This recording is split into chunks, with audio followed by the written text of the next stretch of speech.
Good Thursday, everyone. Hello, and how are you doing? I hope you're all enjoying this beautiful spring-like weather. I know Marion and I are really getting out and enjoying all the extra sunlight. Welcome to my Dotloop training tips. Today, I'm going to go over how to make changes to a Dotloop document that has already been signed without having to redo all the initials and signatures. I will also go over what to do with forms you don't need or multiple copies of the same form. This is really useful, as you will see when we make changes to our listing agreement, we end up with 2 copies of the same form. This also helps when having multiple versions of the same form. Instead of submitting all of them to the admin for review, you only need to send us the final version. And also, if you end up with multiple addendums that maybe your buyer sent over a request to the seller, but the seller didn't agree, so it was never signed. What do you do with that extra addendum? It really doesn't need to be in the file, so let me show you how you can archive that so that it won't be in the way. All right, so let's go ahead and get started. So you've got a new listing and you've submitted it to the admin for review, and they've looked over all your paperwork and they've returned it to you with some changes that you need to make. So you log into Dotloop and you click on your notes and you see it says, "Hey Angie, at the top of page 4, you forgot to put CTAR on the blank. Would you please make this correction and get it initialed and resubmit it? Thank you." So we're going to come here to our loop and we're going to look for our listing agreement, and we can see right here that it's been returned to us.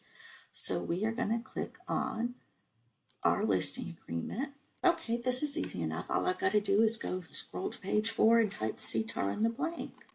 Well, here's the blank, but when I go to type CTAR in, it pops up with this window that says, "Are you sure you want to edit this form? Making changes to this form will clear all your signatures. It also clears all the initials."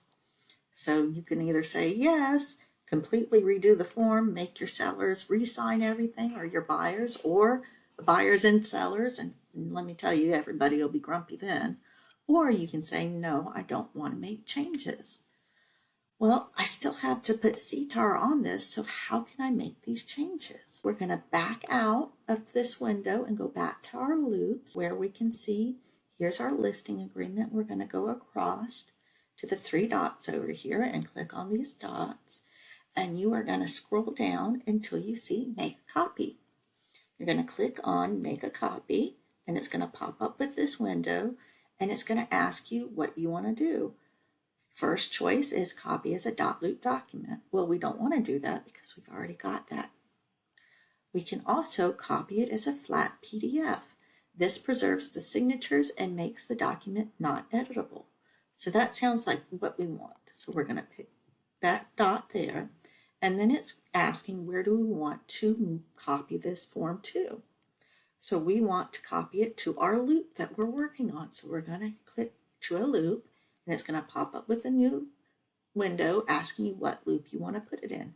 As you can see, I have lots and lots of loops, and I would be scrolling forever trying to find the right one. So I'm going to click on the search bar up here and start typing in the name of my loop I'm working on, and it's going to pull it up for me. And then it's going to ask me what folder I want to copy it to. Well, I'm working on the listing documents, so that's what I'm going to pick is listing documents. And then I'm going to hit copy. And then it imports a copy of the file, and we tell it OK. So now we're looking here, and we've got 2 versions of the listing agreement. We've got our returned version, that's what we received, that we want to make the changes to, and now we have this new one that says not submitted. So when we click on the not submitted one and open it up, you're going to see that everything has been flattened. All the initials are there, all the text and everything that you've already filled out, it's all there. It's like you just printed it out or scanned it in. And we're going to scroll down to page 4 where we want to make that change. And as you can see, there's no box there. So how do we add the text and get it initialed? So it's really easy. So we're going to go up here to the add with the drop down arrow here, and we're going to scroll down to add text. When we click on it, is going to give us a little box that floats around, and we can put this anywhere on our screen.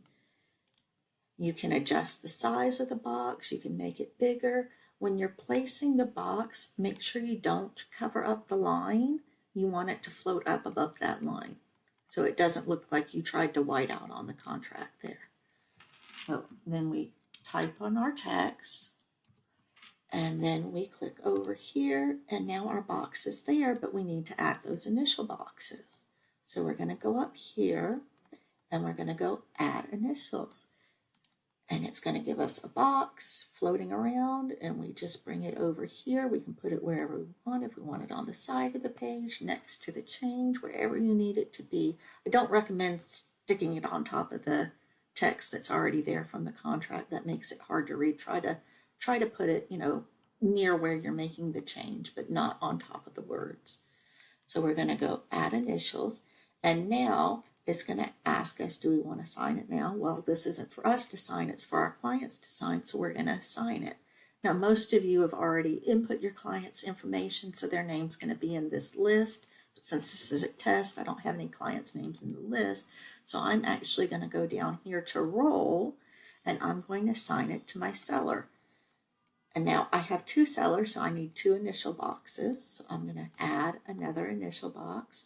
This is really nice if you have a change on a contract that needs to be signed by both the buyers and needs to be initialed by both the buyers and the sellers. You can assign your sellers or buyers and then add the boxes and assign the roles to the other party, and you're all done. So once you've added all the boxes you need, click save. That's important, always save your work. And now you can share it, and it's going to pop up with the box, and you send it to whoever, if they're already in the list, you can pick them, or if you need to type in their names and addresses, and you're going to send it to them so that they can make the changes and send it back to you. So we're going to go back to our loop now, and we're going to go over how to archive extra forms. So as you can see, we have 2 versions of this listing agreement, and we only want to send one in to the admin. We don't want to confuse them and make them guess which one's the right one and the wrong one. So we want to get rid of this one that was returned to us. So we're going to go back over here to these 3 dots, and we're going to scroll down to where it says archive. Now, in Dotloop, nothing is ever deleted. It's always there. Even your loops are always there. So if you archive something, you can always find it later by unarchiving, and I'll show you how to do that. So we're going to go ahead and archive this form. And then let's say that I accidentally archived this form as well. Oh no, I've archived that form, and I need that form to submit. So we're going to go up here where it says show archived. We're going to click that button, and now we'll scroll down to the bottom of our listing documents, and we'll see here's that returned exclusive right to sell listing agreement, and here's my MLS sheet. I can put a check mark next to that, come back over here and unarchive it. Now it's going to pop it up here at the bottom of my list. So I can drag it back up to the top where it was, put it where I need it. Make sure you're not putting it over top of something, just put it in between. And I'm done with that, and I can hit hide archived. Now I'm ready to submit my document for review. So I'll put my checkbox here, come up here to submit for review, pick listing documents because that's what we were working on, and hit submit. Now, the following documents are required before you can submit it. Oh no, I still need to do that notice of affiliated business, but the client hasn't sent it back to me, but I really want the admin to have the copy of the listing agreement to make sure that everything's right and nothing needs to be changed. So how do I do that? Well, it's really easy. There's a couple ways you can do it, but the easiest way to do it is to take this notice of affiliated business disclosure that you don't have and just pop it up here into the folder with admin documents. So it's right up there and out of the way.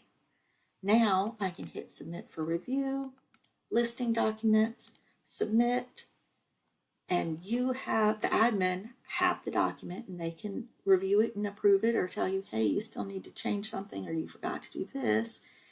And you can pull this one back down here to your file while you're waiting for your clients to get back to you with the signed copy. I hope this really helps everybody. I know some people do better by reading, so I actually went into the help files and through Dotloop and found the tutorials from Dotloop on how to do these. So I will include those in the notes on the video, but let me show you really quick.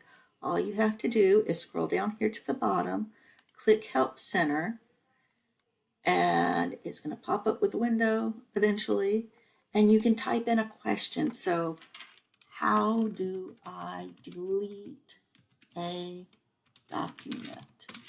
And it's going to pop up with a list of videos.